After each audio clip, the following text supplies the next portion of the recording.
YSR Congress party సొంత పత్రిక అయినటువంటి సాక్షి ఒక సంచలనాత్మక కథనాన్ని ప్రొజెక్ట్ చేసింది.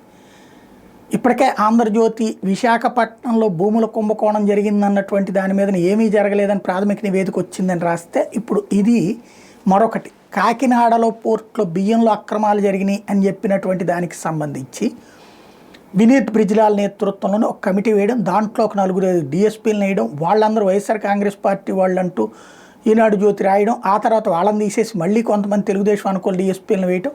అయితే హెడ్గా ఉన్న వినీత్ బ్రిజ్లాల్ మాత్రం మొదటి నుంచి సిన్సియర్గా తన పని తాను చేశారు. రాజకీయ కోణంలో ఎప్పుడు పనిచేయలేదు. గతంలో తెలుగుదేశం హయాంలో విశాఖ భూముల కుంభకోణం మీద వేసినటువంటి స్పెషల్ ఇన్వెస్టిగేషన్ టీంకి ఆయనే అధికారి. అట్లాగే వైఎస్ఆర్ కాంగ్రెస్ పార్టీ హయాంలో గంజాయిని కంట్రోల్ చేయడానికి, అరకు లాంటి చోట్ల కంట్రోల్ చేయడానికి వేసినటువంటి సెబ్కు కూడా ఆయనే చీఫ్.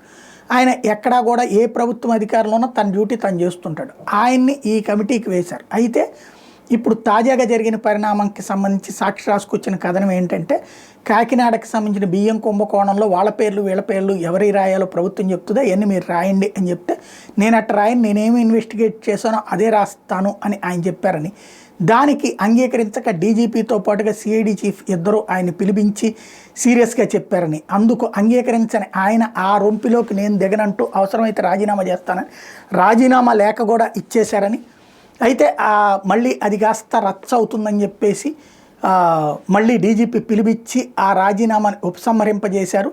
అయితే ఈ పరిస్థితి నాకెందుకు, మీకు కావాల్సినట్టు రిపోర్ట్ కావాలంటే మీరే ఇంకెవరినన్నా వేసుకోండి అని చెప్పేసి ఆయన సెలవు మీద వెళ్ళిపోయారు. ఇప్పుడు వేరే అధికారిని మార్చి దాని మీదన సిట్కి ఆ అధికారి చేతన తప్పుడు నివేదిక ఇప్పించే ప్రయత్నం జరుగుతుందని సాక్షి రాసుకొచ్చింది. ఇది ఎంతవరకు వాస్తవమో రాబోయే రోజుల్లో జరిగే పరిణామాలు తేల్చుతాయి.